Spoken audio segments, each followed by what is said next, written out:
Hey, what's going on, guys? Today we are inside of Affinity Designer, and I want to show you how you can create an effect like this where we've cut some text out of the background image as well as applied a paragraph of text in the background, which we are free to move around and edit. So a design like this would make a really good wedding gift, for example, if you was to maybe just change the background image to be a photo of the bride and the groom and just change this text inside of the text to be relevant to the couple, whether that's going to be where they met or their first date or any other kind of information along those lines. So if this is something that you would like to learn, then let's go ahead and get started. So the first thing that we need to do is go up and create a brand new canvas. So we're going to go up to the top menu bar on the left hand side and choose File, and we're going to go to New. And because I said that this will make a really good photo as a wedding gift, we're just going to base it off that. So I'm going to go ahead and choose Photo inside of my presets menu, and I'm going to go over and I'm going to choose that 10 by 8. Then over to the right hand side of that, the only thing that we need to change inside of the layout if you wish to print this is going to be your DPI. You need to ensure that this is on 300 every time you want to print, as it will give you the best printing quality. So with all that selected, all we've got to do now is go down and just hit that create button. Then inside of our new canvas, the first thing that we want to do is import an image that we're going to use as our background. And the way we can do that is just go all the way up to the top left hand corner to where it says File, navigate down to Place, and then just simply search your hard drive for any images that you may want to use. I'm going to use that one right there. I'm just going to drop this anywhere just for the moment. So this image right here I got from Pexels.com, and this is a royalty-free image, meaning that you can use it however you like without having to pay for it. However, all that they require is that you either give written credit to any of the photographers that created the images by simply adding their name maybe somewhere down in the bottom left or right hand corner of the image or on your project.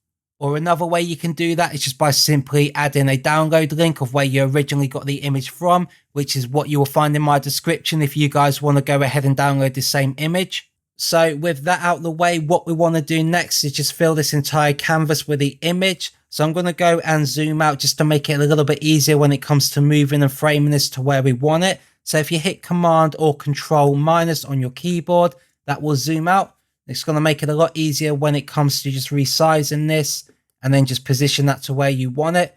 So for me, that looks pretty good like that. And then I'm going to go and zoom back in with Command or Control 0, and then that will fit to screen.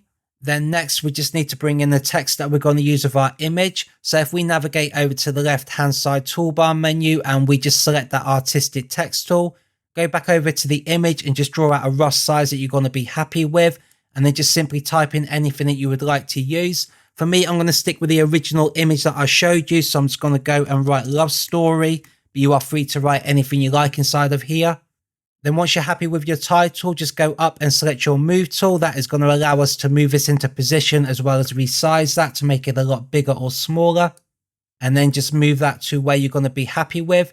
For me, there looks pretty good, so I'm going to leave it right there. In fact, looking at that, I think I want it just to be a little bit smaller, probably around that size, and then just move that back into place once again. So what we need to do now is write our paragraph of text, which is going to be in the background. So if we head back over to the left-hand side toolbar menu, this time instead of selecting artistic text tool, we're going to choose the frame text tool. Then we just need to draw ourselves out a text frame, which is going to be big enough to cover that love stories or whatever it is that you may have written. So something around that size will be perfectly fine. So at this point is where you will start typing in anything that will be relevant to the couple that you are creating for. However, for me, just to be quick and demonstrate, I'm going to insert some filler text. And the way you can do that is by simply right-clicking on your mouse inside of your text frame and just go down to where it says insert filler text. So now you can see we've got a load of text inside of here, which makes no sense whatsoever. This is just used as a placeholder. So this will be perfectly fine just for our demonstration. The one thing I don't like is this paragraph spacing right here. So I do want to fix that. So I'm going to go ahead and hit Command or Control A to select all. I'm going to head over to the right hand side to where it says paragraph. If you guys can't see paragraph, then just make your way over to the view menu on your top menu bar. Go down to where it says studio and just ensure that you have paragraph checked and you'll have access to this menu also. So once you are inside of your paragraph section, what I want to change is this setting right here, which is going to be our space after paragraph. I'm just going to reset that back to 0. Just hit enter. And then that looks a lot better for me. Then we'll just head back over to our layers. So if this is too big for you, you can simply just adjust that if you like and make it a lot smaller to fit your text. It's entirely up to you. So next, we're now going to go back over to our layers and we're just going to move this text frame all the way down to the bottom. And we'll do that by selecting that and just dragging that. So that essentially sits underneath everything else.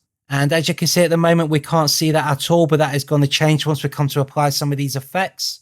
Then we're going to go back over to our layers and we need to make a duplicated version of this love story. So if we select that layer and we right click on our mouse, go down to where it says duplicate. Once we select that, you can now see we have two versions of this available. So if we select the original love story as well as its background image, and the way that we'll do that is hold Command or Control on your keyboard while selecting the other layer, then that will select both of those at the same time for you. Then we need to go ahead and subtract this text from this background image. And the way that you would normally do that is just by coming up to this menu bar on the top left hand corner, which are going to be our shape building tools. And you would select that subtract button right there. However, we're going to have to do a little workaround beforehand as you can't subtract from an image. So just to quickly demonstrate that before I move on, I'll go ahead and hit that subtract and you can see what's happened. So we've still got the outline of all the text, but the image itself has completely disappeared. And that is not what we wanted to do. So I'm going to hit Command or Control Z just to undo that. And we'll go ahead and create this workaround in order to cut out from the image.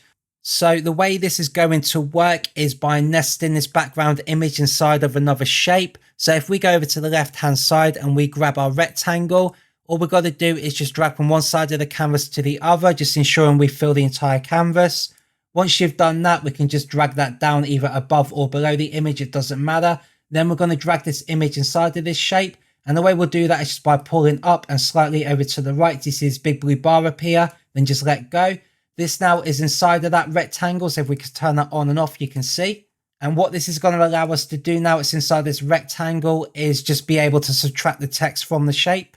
So once again, we'll do exactly what we did before. We'll select that love story on top of that, and then we'll select the rectangle at the same time, holding Command or Control.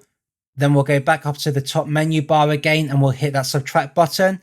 So right now it doesn't look as though it's actually done anything, but that is because we still have the other love story layer turned on over here in our layers. If we just go ahead and turn off the visibility, we can now see that it has in fact cut out the letters from the background image. And we can also see that paragraph of text that we created earlier. And now we can just move that around freely, however you like.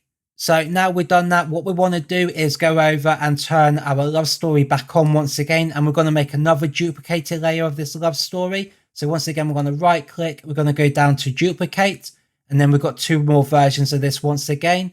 Then once you have your two versions, select both of these at the same time, holding down your Command or Control.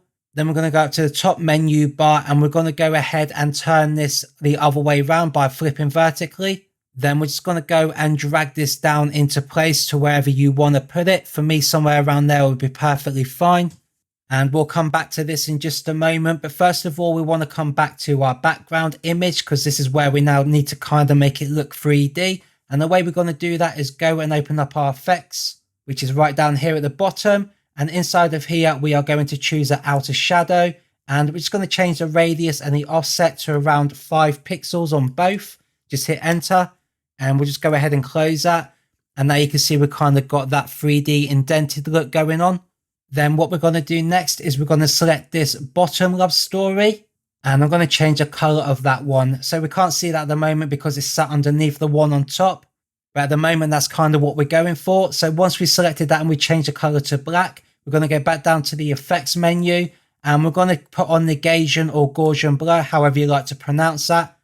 And I'm going to give this maybe around 10 pixels. This is trial and error just to see what kind of effect that you can get. So something like that, maybe a little bit strong. I'm going to go and try 5. That's looking a little bit better. So I'm going to go ahead and close that. And at this point, I just want to drag this down a little bit. It's kind of just creating a drop shadow underneath the text, kind of like that. And then we just want to go and toggle the visibility or the opacity on this, just to make it look that little bit better. So if we come back over to our layers and we go up to where it says opacity, we're going to change that 100 down to maybe around 30.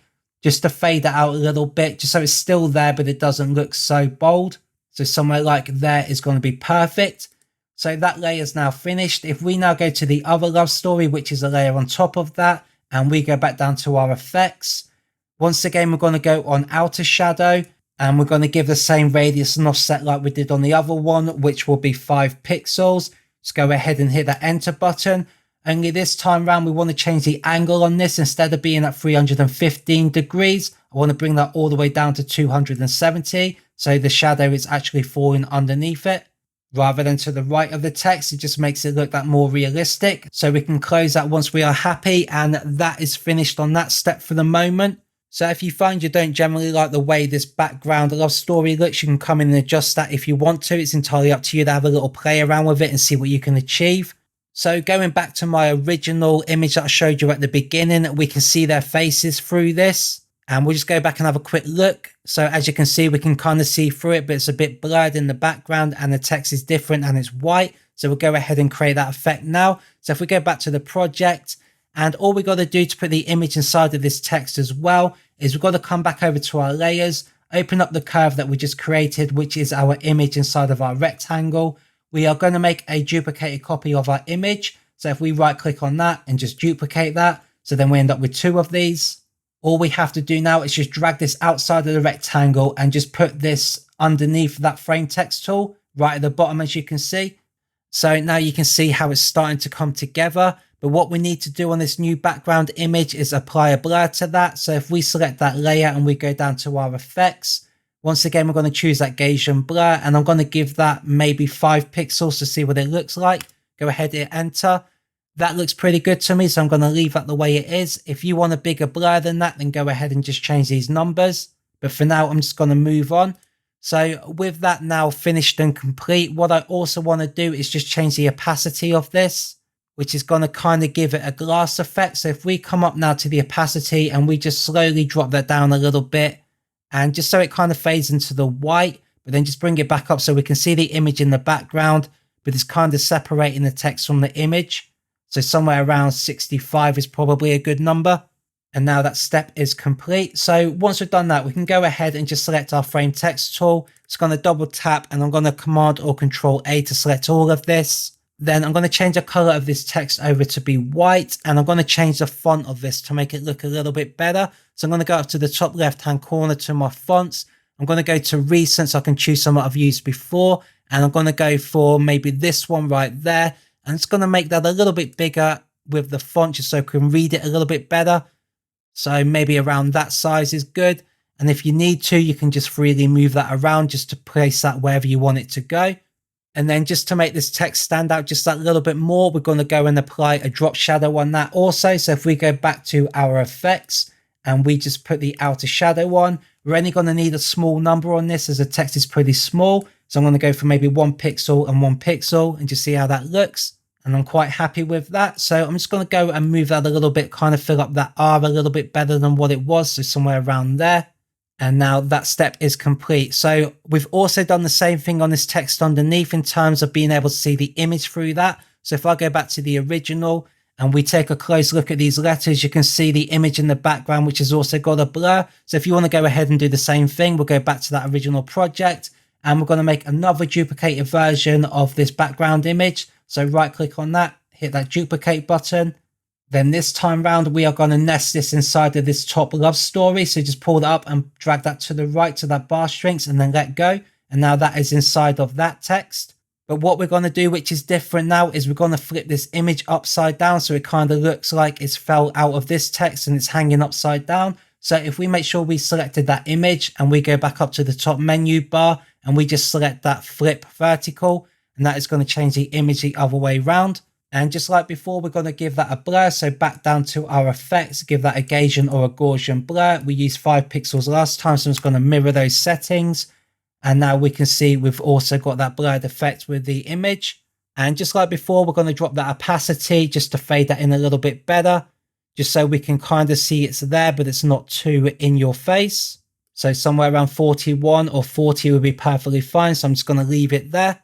Then just like on the original, it's just a case of adding a bit more text up here and just down here in the bottom corner. So if we go back, you can just see what I've got there and I've got here. So I'm going to be quick here. I'm just going to copy and paste that, but you guys can just use that with the artistic text tool. So I'm going to paste that in. I'm going to make sure that's on the top of my layer so I can see it. It's going to move that into position, just resize that to fit, and then just slightly move that down with my keyboard shortcut arrows. And I'm going to go back to the other image so I can copy that one at the bottom also. I'm going to hit Command C or Control C for copy. Come back and Command or Control V for paste. And it's going to move that into place as well up here. And just make that a little bit smaller, somewhere around there, and just bring that down roughly with my arrow keys. Then that is complete. All I've done here is added a drop shadow like we did on these other text files and just gave that a different font. So that is generally finished in terms of doing this effect. If you want to get a little bit more creative, we could actually come inside of this text that we got here, which will be the love story and not the frame text. So I'm going to go ahead and change that to the curves menu right there. If we come up now to the left hand side and we just select our node tool, which is that white arrow right there, we can actually come in and start deleting other parts of this if you wanted to. So if you want to get rid of maybe the middle section of this O and just go ahead and delete that, you can. And same one over here, as well as that R, just to make it look a little bit more creative. Then once we come off here, you can see how that has come together. So that also looks pretty good in my opinion. And this is always going to look different depending on what image you use in the background and what kind of words you put in and fonts and so on. But I do think this looks pretty good the way it is and would look great if you was to print it and frame it. So before I go ahead and wrap this video up, there's just another thing that I wanted to tell you, and that is that you don't necessarily need to use a background image in order to achieve this effect. If you maybe wanted to just create something like this for your desktop background, then you just got to come back over to your layers, and we're just going to turn off all these images. So we'll turn that one off, as well as that one and that one. Then we'll just go ahead and change just a few different colors in here. So if I go and grab a rectangle tool once again, just to change the background color of this. So I'm going to give that maybe more of that gray color, bring that all the way down to the bottom. Then just keep changing some of the colors on these different letters just to give it a bit more of a different effect. And just get a little bit more creative, maybe adjust that background shadow on there. Then maybe just go ahead and change these colors as well so they stand out just that little bit more. So anywhere around there will be fine. And we'll go ahead and change the other one as well.